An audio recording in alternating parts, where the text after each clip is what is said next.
This mini is representing a character that is part of our party rogue's backstory. He is a rabbit folk, and I don't remember what the technical term for that is. I'm sure maybe somebody can remind me. We call him Rabbit. He does not like that. He's a rabbit person from the Feywild, and their mentor is a Firbolg, also from the Feywild. And we're heading there in our next session, I believe. I don't have the full inside scoop. I was just told I could paint this mini, and it was for something that was coming up. So I'm excited to see it on the table. I love how it came out, and that it's for somebody's backstory and not just some monster that's going to try to kill us. When I was trying to put together a base for this model, I dug through everything and I just couldn't find basing material in my stash that really went with the theme I wanted. What I really wanted was some ferns, and I almost considered purchasing an STL so I could 3D print them. But then I was worried the resin was going to be too fragile because I just kind of chuck these into the bins that these are kept in. So they're not abused, but I was worried about the ferns being broken off later. Then I remembered that I had all these little nature bases that we did 3D print, and they were just sitting on my shelf of shame slash progress slash completed things I haven't put away yet. So I found these bases just sitting there. They just had some basic paint on them, and one of them ended up being perfect to go underneath of this mini. I cut the base off of the mini, and when I put it on, I just glued it. I probably should have pinned it. I drilled some holes, put some wire through, but I really just didn't want to. And I feel like I had a large enough point of contact for the glue to keep this on there pretty well. I gave it like kind of a pull. I yanked on it. Nothing came off. If it breaks off later, I will pin it properly. But for now, I'm just gonna take the easy way out and glue it directly to the base. I didn't have anything I would label specifically as a problem on this model, but I'm looking at my notes I took while I was painting, and boy, I had some complaints. And I don't feel like the process was that hard, but there were a few things that I wrote down that I'm like, oh gosh, maybe I had a harder time than I thought I did. I'm not really sure. So the first thing I ran into was that the peacock green paint, it felt really low coverage.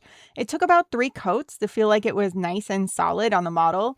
This is a discontinued Reaper Miniatures paint, and maybe that's why they discontinued it, is because it just didn't have good coverage. I don't know. I've had some of these paints for going on 9 or 10 years now, and I know Reaper is now releasing improved 2.0 versions of their paints. They're supposed to have more opacity, more pigment in them, as well as the bottles stating how translucent or opaque they are. It was really tempting. They ran the Kickstarter. I think it's in a secondary backer kind of situation. I did go check it out, but I have so much paint already, and I just can't justify buying a whole collection of 200 more paints because obviously I want the best price per bottle. I can't justify that purchase until I use up a lot of the paint that I have already. I was able to do kind of a 2-day painting bender, if you will. I think I spent about 4 days total working on this model. One where I kind of picked the colors, one where I put it on the base, and then 2 really good painting days. But those days were really dark and rainy and cozy, which made for perfect crafting days. But it was humid and damp, and I felt like I was fighting my wet palette a bit. The paint was either too thick or too thin, and I just couldn't find that Goldilocks zone, especially on base coating day. So you might notice some of my paints are going on thick or thin.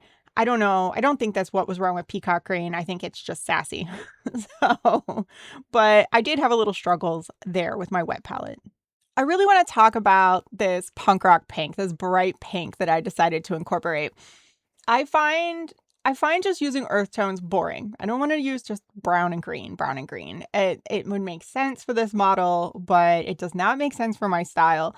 So after base coating, I just started kind of splotching it here and there across the model and made sure that I touched it kind of evenly so that it drew your eye around and didn't just put it in one place like the staff and then stop there. It looks like a total hot mess during the base coating process. It might even look like I don't know what I'm doing, but I'm going to paint over most of it during the layering process, and it comes together really nicely. And then I really emphasized it on the staff while keeping it really minimal in areas like the face or on the clothing in different places. I think the last thing that I really found, not really difficult, but challenging, I had to really use some brain power, was the color palette, deciding what colors to make everything. I didn't want to overthink it. I knew I could bring it together eventually, but there were a couple of things that I went back and forth and repainted. The shirt started off as this mana waste gray. The boots were new copper. But I ended up changing both of those to fresh brick, and it just felt more visually balanced. I also think it let things like the face really draw more attention and kept things a little darker, lower on the model. I feel like I need to emphasize that I paint for tabletop role playing. I'm not painting for competition or display. However, I do enjoy painting. I do enjoy the art of it. And on this one, I did get carried away a little bit, and I'm not mad about it. There were a lot of small details. There was stitching on the outfit. The hair was sculpted really finely. I had some small details on the base, though I didn't spend a ton of time on the base. I was kind of over it by the time I got there. But I just really wanted to explore the colors I had chosen, and I was just having fun. Because I spent so much time exploring the color and kind of working back and forth, I haven't shown every single detail of my process here. Some things happened organically or as finishing touches at the end. And since this is really more of a vlog for me, and I'm just kind of sharing my process and what happened during the making of these minis, I just wanted to be in the moment. I put the camera away so I could really work those colors back and forth until I found something that I really liked. Probably the boiled down version of that is I just worked with what was on my palette already. And I started touching the small details with lighter colors just to pop them out a bit. And I knew that all those colors went together, and that took the thought process out. I could kind of zone out and just say, hey, this stitching, I can put a little new copper on it. I can put a little linen white on it. But maybe before I do that, I darkened it down a little bit with fresh brick. So I just played. It was playful and a lot of back and forth. So this is my third mini and my third color palette to add to my collection. I'm doing a good job of completing these palettes to keep and I think maybe share later, maybe down the line, as long as I stick with making these videos. Maybe that's something I can provide as a download for people who want some color inspiration and see how those colors are used on a model. Overall, I think this miniature came out really well, and I'm impatient. I'm so excited for my friend, my rogue friend, to see the mini, that it was for part of his backstory and not just some random NPC that we're gonna beat the crap out of. Hopefully, I didn't think about it. Maybe, oh, I hope he's not evil. I hope this isn't an evil mentor. Oh, goodness. I didn't even think of that. Now I'm having a realization right here live while recording, and you get to experience that with me. So I guess we'll find out whenever we play next time. And maybe I'll get to fill you in at some point. I don't know. Maybe there'll be some kind of, I should do some behind the scenes stuff. Anyway, this model came out really well, and I appreciate you kind of hanging out with me while I show you my process. And I hope that you will like and subscribe and hang out with me while I paint the next one.